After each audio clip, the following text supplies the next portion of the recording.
Yo les potes, bienvenue dans cette nouvelle vidéo. Nono est avec nous. Salut Nono. Salut Sacha. Alors beaucoup d'informations en ce qui concerne le Paris Saint-Germain, des clashs, des news, des grosses informations. On va parler d'abord des indésirables. Idrissa Gueye hésite à retourner à Everton, qui fait pourtant pression pour le faire revenir et est prêt à effectuer tout le nécessaire en ce sens. Comme Mauro Icardi, ils sont prêts à s'accrocher à leur dernière année de contrat. En tout cas, Icardi, il lui en reste 2. Thilo Kehrer a reçu une offre de West Ham, plutôt le Paris Saint-Germain qui a reçu une offre de West Ham pour Thilo Kehrer. Elle serait de 10 millions d'euros plus quelques millions d'euros de bonus. Quoi qu'il en soit, le Paris Saint-Germain demande 20 millions d'euros pour laisser partir Thilo Kehrer. C'est vrai qu'aussi le problème du salaire pose problème. Donc voilà, c'est désormais très sérieux concernant quand même le défenseur international allemand de 25 ans. Selon Sky Sport, West Ham a fait une offre au Paris Saint-Germain pour s'attacher les services du défenseur polyvalent allemand. Un temps annoncé du côté du FC Séville, Thilo Kehrer fait partie de la liste des indésirables au sein du club de la capitale. Même s'il a fait partie de la tournée au Japon, les dirigeants parisiens ne souhaitent pas le conserver. Le club de Londres est une opportunité pour le joueur allemand de trouver du temps de jeu pour espérer jouer la Coupe du Monde au Qatar. Alors Nono, il y a une chance pour que Thilo Kehrer soit vendu. Pareil pour Abdou Diallo. En ce qui concerne Idrissa Gueye et Icardi, ça commence à devenir compliqué. Donc il pourrait y avoir quand même quelques départs, mais il va falloir quand même beaucoup travailler jusqu'au 1er septembre pour se séparer un maximum des indésirables. Alors optimisme ou négativisme? Moi je suis très pessimiste et Campos il doit avoir un mal de tête pas possible. Icardi, je sais que Campos n'en peut plus, mais il est invendable et avec le salaire qu'il a, faut oublier. Gueye qui hésite à repartir à Everton tout en sachant qu'il ne jouera pas cette année avec le PSG, incompréhensible. Espérons qu'Herrera s'en aille, mais ça va être tout ça très compliqué. Alors ce qu'il faut bien comprendre, c'est que c'est plus Antero Henrique qui s'occupe des ventes et des départs. Luis Campos, lui, est à 100% pour les arrivées. D'ailleurs, Luis Campos est très confiant pour l'arrivée de Milan Skriniar au Paris Saint-Germain. Ça pourrait prendre du temps, mais les intermédiaires mandatés dans le dossier Milan Skriniar restent confiants quant à la possibilité que le joueur rejoigne le Paris Saint-Germain d'ici le 1er septembre prochain. L'Inter de Milan veut 70 millions d'euros. Le Paris Saint-Germain pourrait faire une nouvelle offre de 60 millions d'euros qui pourrait être acceptée par les dirigeants interistes, Nono, vu que le Paris Saint-Germain n'a aucune intention, et l'a précisé aux dirigeants interistes, qui n'iront pas au-delà de 60 millions d'euros. Donc pour l'instant, le Paris Saint-Germain joue la montre et ça va dans leur sens. Donc il y a grande possibilité, même si ça prendra encore quelques semaines, que Milan Skriniar débarque au Paris Saint-Germain, Nono. Skriniar va venir, ça j'en suis persuadé. Je pense que ça sera à peu près dans les 60 millions d'euros. Et l'Inter a tellement besoin d'argent qu'il va être obligé de céder tôt ou tard. Alors c'est le propriétaire qui prendra la décision finale de vendre Skriniar à ce prix-là. D'ailleurs, la bonne nouvelle aussi dans ce dossier, c'est que l'Inter cherche plusieurs profils de défenseurs centraux. Donc s'ils cherchent des défenseurs centraux, je pense qu'ils ont vraiment conscience que ce sera difficile pour eux de refuser 60 millions d'euros de la part du Paris Saint-Germain. Non, surtout qu'ils ont un besoin très important de trésorerie. Ils ont besoin de renflouer les caisses. Donc je pense que Skriniar viendra au PSG. Accord tout proche entre le Paris Saint-Germain et le Napoli pour Fabian Ruiz. Paris a proposé 25 millions d'euros bonus compris. Naples demande 23 millions d'euros plus 5 millions de bonus, c'est-à-dire 28 millions d'euros, en fonction de la qualification du Paris Saint-Germain pour les 2 prochaines Ligues des Champions. Bon, ça c'est acté. Paris préfère des bonus liés au nombre de matchs joués. Quoi qu'il en soit, Nono, Fabian Ruiz sera parisien dans les prochaines heures et sera présenté, je pense, en fin de semaine au plus tard. Fabian Ruiz, 25 millions d'euros, Nono. Là, c'est réellement une masterclass de Luis Campos. Alors, très clairement, il y a plusieurs débats sur son positionnement au milieu de terrain. Il y en a qui diraient que ce serait la doublure de Lionel Messi, alors que c'est n'importe quoi. Il joue beaucoup plus bas, Fabian Ruiz, même s'il a possibilité aussi de jouer à ce sens. C'est un petit peu un Bernardo Silva aussi, un peu le même style, voilà. Donc moi je pense que c'est une masterclass, mais surtout Nono, ce qu'on a appris, c'est qu'il y a du rififi en ce qui concerne Marco Verratti et Christophe Galtier après la prochaine arrivée de Fabian Ruiz. Alors coup de tonnerre en vue sur le mercato du Paris Saint-Germain. En quête d'un nouveau renfort au milieu de terrain, le club de la capitale est tout proche de boucler la venue de Fabian Ruiz en provenance du Napoli, après celle de Vitinha et Renato Sanchez.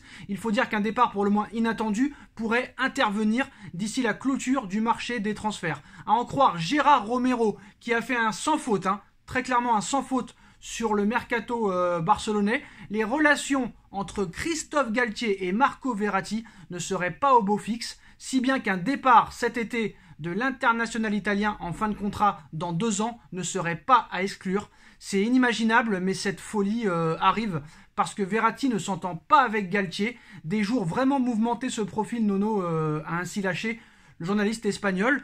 Alors De Jong pourrait débarquer au Paris Saint-Germain parce que le Barça veut absolument vendre De Jong pour recruter Bernardo Silva, parce que le FC Barcelone a trouvé un accord avec Manchester City pour Bernardo Silva à hauteur de 50-55 millions d'euros. Donc un potentiel transfert du petit Hibou engendrait alors un jeu de chaises musicales. Marco Verratti serait ainsi envoyé du côté de Manchester City, qui plaît beaucoup à Pep Guardiola, qui pourrait alors lâcher Bernardo Silva au FC Barcelone, vu que Verratti viendrait, qui de son côté céderait Frenkie de Jong au Paris Saint-Germain. Reste que ce coup de billard à 3 bandes a de quoi surprendre. D'abord parce qu'on imagine mal l'Italien quitter le Paris Saint-Germain, lui qui serait d'ailleurs en discussion avec sa direction pour prolonger son contrat, sans compter que la supposée brouille entre le nouveau coach parisien et l'ancien joueur de Pescara n'a pas vraiment sauté aux yeux samedi soir à Clermont. En effet, Marco Verratti est apparu très proche de Galtier au moment de son remplacement. Donc l'information pour moi, Nono, est donc à prendre avec des pincettes, à moins qu'il y ait eu un clash entre le dimanche, le lundi ou peut-être aujourd'hui. Alors qu'est-ce que tu penses de De Jong à Paris, de Bernardo Silva au Barça, de Marco Verratti à City et du clash supposé entre Christophe Galtier et Marco Verratti? Nono, on t'écoute. On va commencer par Ruiz. Alors imagine-toi, hier soir, j'étais un petit peu contrarié. J'entends les journalistes de l'équipe qui l'ont descendu, qui l'ont fracassé, qu'il était lent, qu'il n'avait aucun jeu de tête, qu'il n'était pas bon à la récupération. J'ai dit, mais c'est incroyable, de quoi il parle? Bon, alors c'est toujours pareil, pour rester tranquille, c'est les journalistes de l'équipe. Nono. Et sur les quelques... Oui. Pour répondre à ta question, combien de matchs du Napoli ils ont vu cette année? C'est toujours la même question. Bon. Voilà. Et moi, les quelques extraits que j'ai vus, c'est une très belle patte gauche. Il me fait penser beaucoup à Thiago Motta. Bon, moi, je pense que c'est un excellent renfort. Maintenant, le coup de billard à 3 bandes avec Verratti, je vais peut-être te surprendre. Moi, je pense que c'est possible. Il y a beaucoup de milieux de terrain qui sont arrivés et qui risquent encore d'arriver. Guardiola kiffe Verratti comme c'est pas possible. Il paraîtrait que donc Galtier et Verratti, c'est pas l'amour fou. Donc je serais pas surpris que cette information soit bonne.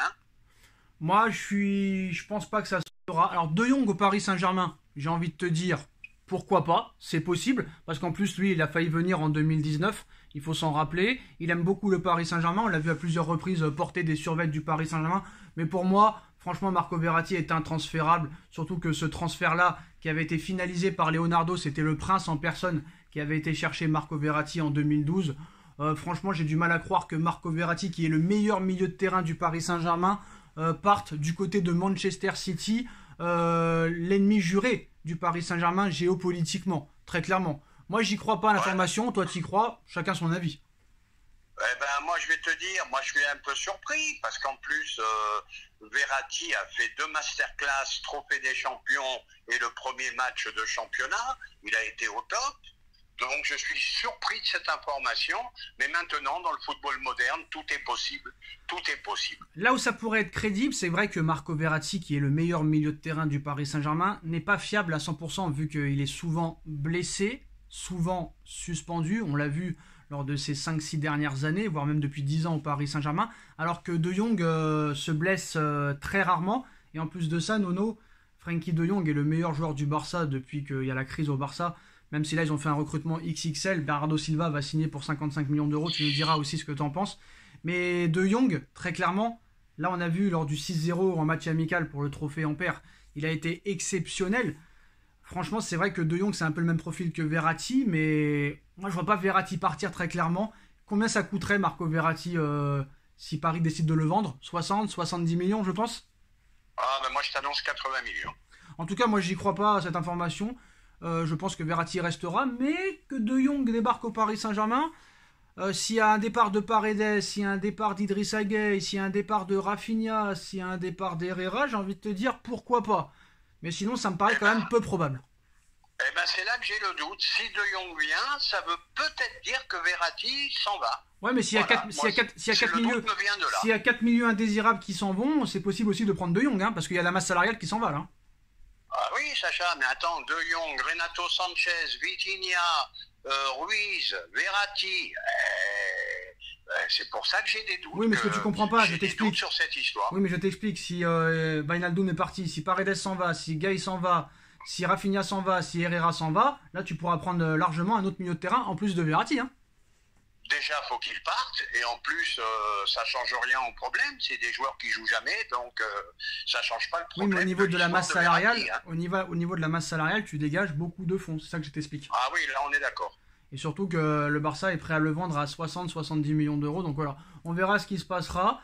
Et surtout, le dernier mot, Nono, Bernardo Silva qui va rejoindre le Barça. 50-55 millions d'euros. Le Barça, ils sont en train de vendre tous les bijoux de famille. Ils ont vendu encore 25% des parts du studio, je sais pas quoi. Ça fait 50% des parts vendues et ça continue. Ils n'ont pas une thune, ils achètent. Bon, comme je le dis, au risque de me répéter, on en reparlera dans quelques mois ou dans quelques années. Alors Nono, si je peux aller au bout, la première condition était que Frenkie de Jong s'en aille pour pouvoir recruter Bernardo Silva. Mais si le Barça lève le 4e levier financier, c'est possible de prendre Bernardo Silva. Ils ont réussi à faire baisser le prix de 85 à 55, ça aussi c'est une masterclass. Quoi qu'il en soit, on pourra parler d'escroquerie ou de non-escroquerie, ça c'est pas à nous d'en juger malheureusement. Si ce club a le droit de tout faire, tant mieux pour eux. Quoi qu'il en soit, ils sont en train de se bâtir une équipe quand même assez redoutable. Et je l'ai vu en match amical, c'est très très fort et ça risque de faire des ravages cette saison. Ah, ça risque d'être très très fort.